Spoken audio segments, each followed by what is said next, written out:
လူဆိုတော့ဖြစ်ချင်တာတော့အများကြီးရှိတာဟုတ်ကျွန်တော်လည်းဖြစ်ချင်တာဆရာတို့ဖြစ်ချင်တာအများကြီးရှိမှာဒါပေမဲ့လူလိုနတ်မတတ်နေဆိုလို့ပဲအကုန်လုံးတော့မဖြစ်နိုင်ဘူးဖြစ်ထိုက်တာတော့ကျွန်တော်ဖြစ်အောင်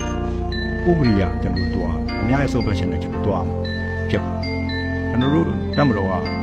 လူကိုရီးယားတဲ့ပါတီဆိုဒီမိုကရေစီစစ်ကိုလက်ခံနေတယ်ကျွန်တော်ပြောပြီးသားဖြစ်ပါတယ်2010ရွေးကောက်ပွဲ2015ရွေးကောက်ပွဲ2020ရွေးကောက်ပွဲတွေမှာလည်းအားလုံးပါဝင်ပြီးပါယူသသားပါကျွန်တော်ဦးလည်းတကယ်ယူသသားကျွန်တော်ပြောတာကျွန်တော်တကယ်လည်းကျွန်တော်တိုက်ပြီးတည်ငြိမ်အေးချမ်းပြီးဖုတ်တိုက်တဲ့တိုက်ပြီးကိုကြည့်ချင်ပါတယ်။သမိုင်းတင်ကားဓာတ်ရဲ့ဖြတ်သားတဲ့သမိုင်းနဲ့ပြေလို့ရှိရင်ကျွန်တော်ရဲ့ရှိကြီးဝါးနဲ့ဝင်ခဲ့တယ်ရှင်ငံဝါးနဲ့ဝင်ခဲ့တယ်ဆိုတော့ကြည့်မယ်ဆိုတော့ကျွန်တော်ရဲ့အကောင်းဆုံးသောအခြေအနေကတော့နိုင်ငံရေးမှာတော့ပါတီဆိုဒီမိုကရေစီစနစ်ကတော့အကောင်းဆုံးဖြစ်တယ်ဆိုတာကျွန်တော်တွေ့ပါဒါကျွန်တော်လက်ခံပါတယ်ကျွန်တော်ကိုထားတဲ့ဒါဝဲအားပေးပါတယ်